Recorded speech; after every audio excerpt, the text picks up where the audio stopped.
नमस्कार, SCN plus के हलचल दिन भर में आपका स्वागत है। मैं हूं गौरवी वैष्णव। सबसे पहले खास हलचल पर एक नजर। नई सभापति नीलोफर गौरी, इदरीश गौरी और जीते हुए पार्षदों का हुआ सम्मान समारोह है। वार्ड संख्या 51 में कांग्रेस कार्यकर्ताओं ने किया स्वागत। लाडनू में एडीजे कोर्ट की मांग को लेकर वकीलों ने किया न्यायिक कार्यों का बहिष्कार, अनिश्चितकालीन हड़ताल पर गए। बिदासर में नवनिर्वाचित पालिका अध्यक्ष सीताराम भोबरिया का निकाला जुलूस, कार्यकर्ताओं ने किया स्वागत। सुजानगढ़ के वार्ड संख्या 51 में नवनिर्वाचित पार्षदों के सम्मान समारोह में सभापति नीलोफर गौरी का भव्य स्वागत किया गया। गौरतलब है कि इसी वार्ड से सभापति के ससुर कांग्रेसी नेता इदरीश गौरी चुनाव जीतकर पार्षद बने हैं। चुनाव कार्यक्रम संपन्न होने के बाद कांग्रेस ने सम्मान समारोह का यह पहला कार्यक्रम आयोजित किया, जहां पर अनेक कांग्रेस पार्षदों का सम्मान किया गया। समारोह में सभापति नीलोफर ने कांग्रेसी कार्यकर्ताओं का सहयोग के लिए आभार व्यक्त किया। उन्होंने कहा कि सुजानगढ़ के विकास के लिए जल्दी ही पूरी योजना बनाई जाएगी। कार्यक्रम में इदरीश गौरी ने कहा कि वार्ड के विकास के साथ साथ सुजानगढ़ के विकास में कोई कमी नहीं रहने दी जाएगी।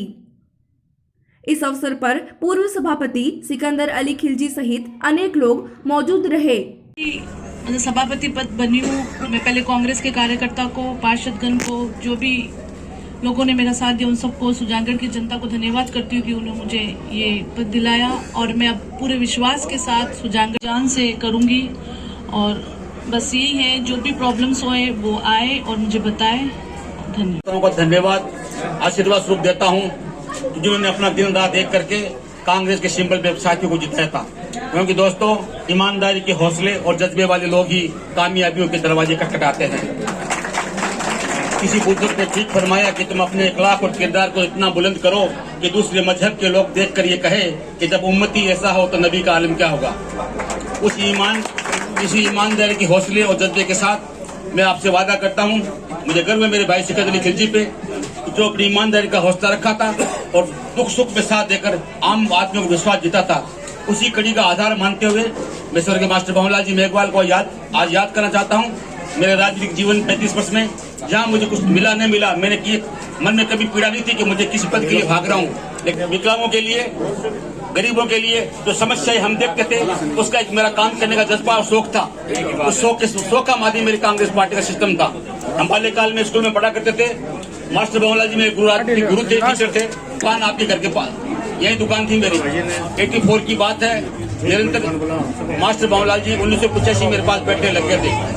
सिकंदर भाई के पास ही बैठते थे, लेकिन उनका विश्वास, दृढ़ता।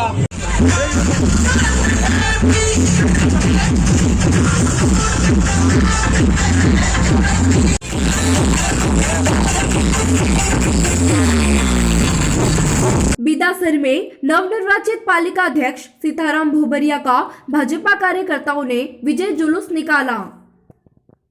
इस दौरान भोबरिया का कस्बे वासियों ने जगह जगह स्वागत किया। वहीं विजय जुलूस में भाजपा कार्यकर्ता ढोल नगाड़ों पर झूमते नजर आए। इस अवसर पर भाजपा के नवनिर्वाचित पार्षदगण भी जुलूस में मौजूद रहे।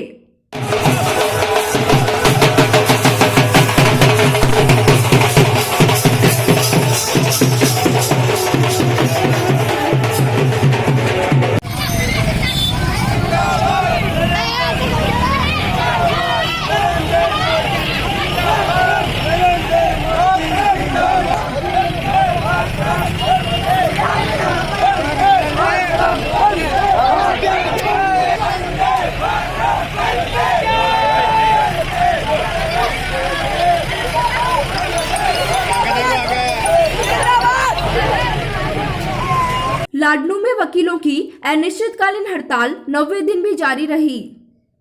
वकीलों की प्रमुख मांग लाडनू में एडीजे कोर्ट खोलने की है। मांगों को लेकर वकील धरने पर बैठे हैं। एक कदम आगे बढ़ते हुए मंगलवार से बार संघ लाडनू द्वारा न्यायिक कार्यों का पूर्ण बहिष्कार करते हुए न्यायिक कार्य स्थगित किया गया। इस दौरान न्यायालय में कोई अधिवक्ता उपस्थित नहीं हुआ। वकीलों की मांगों के समर्थन में कई सामाजिक, राजनीतिक और अन्य संगठनों द्वारा भी समर्थन दिया गया, जिनमें अखिल भारतीय अनुसूचित जाति परिषद, कांग्रेस विचारधारा संगठन, Ladnun chamber of commerce, Shri Oswal सभा, श्री राम आनंद गौशाला, श्री दशहरा मेला समिति, युवक परिषद Ladnun, all India Congress workers, BJP शहर अध्यक्ष आदि प्रमुख रहे। इस दौरान मुख्यमंत्री के नाम का ज्ञापन एसडीएम के मार्फत दिया गया।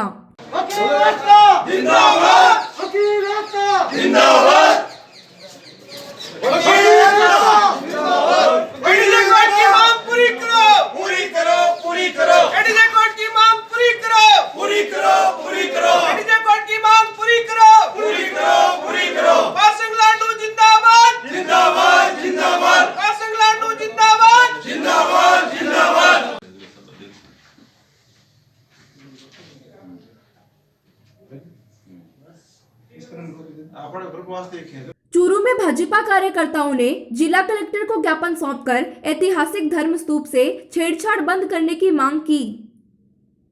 ज्ञापन में कहा गया है कि ऐतिहासिक धरोहर धर्म स्तूप के रंग रोगन और मरम्मत कार्य के नाम पर उसके स्वरूप को बिगाड़ा जा रहा है।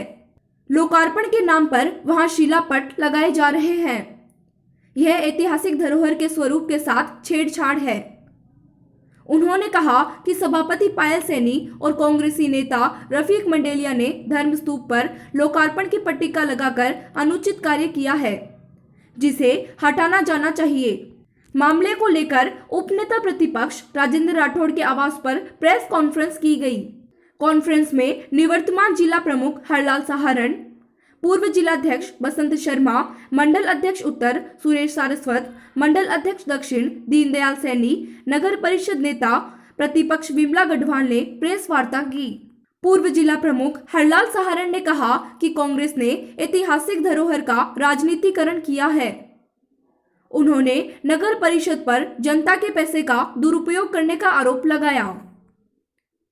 पूर्व जिलाध्यक्ष बसंत शर्मा ने कहा कि ऐतिहासिक इमारत धर्म स्तूप पर नगर परिषद द्वारा लगाई गई पट्टिका से ऐतिहासिक इमारत का स्वरूप बिगड़ा है। उन्होंने आरोप लगाया कि पट्टिका पर रफीक मंडेलिया का नाम लिखना चूरू की जनता का अपमान है, क्योंकि वो किसी भी सार्वजनिक पद पर नहीं हैं।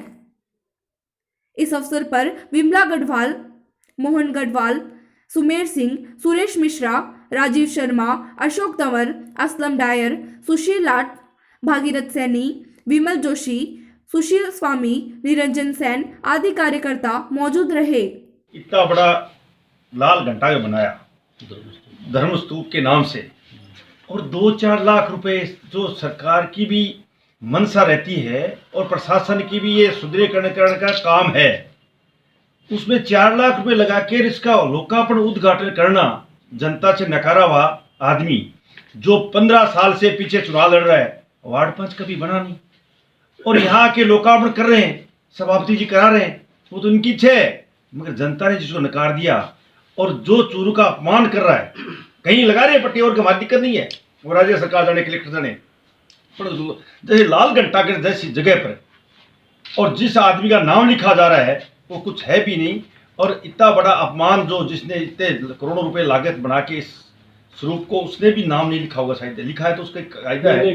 मगर आज से पहले 35 साल में कांग्रेस का भी राज रहा है, बीजेपी का भी राज रहा है, सभापति पीछे भी रहे, आगे भी रहेंगे, मगर यहाँ हर 5 साल में सुंदरीकरण होता है।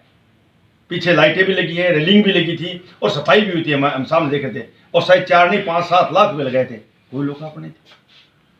तो मैं भारतीय जनता पार्टी पूरी इसका भर्त्सना करती है और जिला कलेक्टर को ज्ञापन देके ये सचेत करेंगे। कल विधानसभा है, मैं चाहूंगा कि राठौड़ साहब को कह के विधानसभा प्रश्न उठाए कि जो जनता ने नकार दिया उसके नाम जनता पार्टी का लिखित उद्घाटन किया जाते हैं, जिसका हक है यहाँ विधायक MP, उसका नाम लिखा जाना चाहिए। भारतीय जनता पार्टी एक विषय को लेकर आज प्रेस वार्ता में आपको ध्यान आकर्षित कराना चाहती है कि कांग्रेस द्वारा जो यहाँ की नगर परिषद है, आज जिसका उद्घाटन के नाम पर हमारे चूरू ही नहीं, राजस्थान की सबसे बड़ी धरोहर के रूप में जाना जाने वाला धर्म स्तूप, जो धर्म स्तूप जिसपे हर धर्म के अनुयायियों की, गुरुओं की, देवतुल्य व्यक्तियों की तस्वीर है, उस धर्म स्तूप जिसको सर्वाधिकारणी और हमारे गोपाल दास जी महाराज ऐसे लोगों द्वारा उसकी सुरक्षा रख रखाव का कार्य दिया गया था, उस धरोहर को आज इस तरीके से बिगाड़ने और खंडित कहूंगा मैं इस चीज को, जिसका दुरुपयोग किया गया है कि वहां पर पट्टिका लगाई गई है। जो धरोहर हमारी राष्ट्रीय हो, चाहे प्रादेशिक हो, चाहे जिले की धरोहर हो, भाजपा पार्टी के शासनकाल में भी चाहे रमाकांत जी चेयरमैन बने हो, चाहे विजय कुमार जी बने हो, चाहे गौरव शंकर जी चेयरमैन बने हो, हमने धरोहरों की रक्षा की है, उसका रखरखाव की है, अगर कहीं मरम्मत की जरूरत है तो मरम्मत भी की है। लेकिन भाजपा पार्टी और भाजपा पार्टी के नेता राठौड़ साहब ने कभी भी ऐसी धरोहर का शिलापट्टी का लगा के उद्घाटन नहीं किया। ये सर्वथा अनुचित है, चूरू की जनता का अपमान है। आज नगर परिषद द्वारा एक ऐसी चीज का लोकार्पण उद्घाटन करके इस चूरू की जनता के साथ धोखा किया है। जो वर्षों पुरानी सेठ साहूकारों ने लाल घंटा बनाया था, हर नगर पालिका प्रशासन का दायित्व है कि इसका सुंदरीकरण टाइम टाइम पे होता रहे। और 70 साल की आज़ादी के बाद हर टाइम ये पहले से बना था, उसके बाद हर टाइम इसका सुंदरीकरण शिलापट नहीं लगाया। मगर यहाँ की सभापति और यहाँ के कुछ न होते हुए भी रफीक मंडल द्वारा उद्घाटन किया है, इसलिए चूरू जनता के साथ ये धोखा किया। इसलिए भारतीय जनता पार्टी पूरी और नगर पालिका विपक्ष के नेता समस्त पार्षदगण आज कलेक्टर को ज्ञापन दे रहे हैं। अगर ये शिलापट नहीं हटा तो आगे आंदोलन करना पड़ेगा। चूरू में अपनी 7 मांगों को लेकर सरपंच फोरम ने मंगलवार को जिला कलेक्टर को ज्ञापन दिया। इस दौरान बड़ी संख्या में सरपंच मौजूद रहे। आज सरपंचों की 7 सूत्री मांग को लेकर जिला कलेक्टर महोदय को ज्ञापन प्रेषित करने के लिए आए हैं। पंचायतों में महात्मा गांधी नरेगा योजना के सामग्री मद की राशि जो पिछले 2 साल से बकाया पड़ी है, एसएफसी की राशि जो पिछले 2 साल से बकाया पड़ी है, निर्बंध योजना का जो पैसा है वो बकाया पड़ा है। उस संबंध में सभी योजनाओं को मूर्त रूप देने के लिए पंचायतों के जो बकाया फंड जो हैं राज्य सरकार और केंद्रीय सरकार के, उसके समय पर भुगतान के लिए कलेक्टर साहब को ज्ञापन देने हैं। उसके अलावा सबसे अहम और मुख्य मुद्दा ये है कि जो राज्य सरकार ने अपना पूरा काम पूरा दाम के नाम पे एक अभियान चला रखा है, जिसके द्वारा सभी ग्राम पंचायतों में से संबंधित कार्मिकों को प्रताड़ित किया जा रहा है। शाम को 4 बजे के बाद में निरीक्षण किया जा रहा है, जबकि अपने इस क्षेत्र की मूलभूत आवश्यकता के हिसाब से पशुपालन और कृषि के हिसाब से जीवन यापन किया जा रहा है। महात्मा गांधी नरेगा योजना में नियोजित श्रमिकों में ज़्यादा से ज़्यादा संख्या में महिलाएं नियोजित होती हैं, जिनको शाम को 4 बजे से पहले अपने घर पे आना आवश्यक होता है। जब वो अपने काम पे पूरा काम अपने टास्क के हिसाब से अगर काम कर लेती है तो नियमानुसार उनको कार्य करने के बाद में वहाँ से कार्यस्थल को छोड़ने की अनुमति होती है।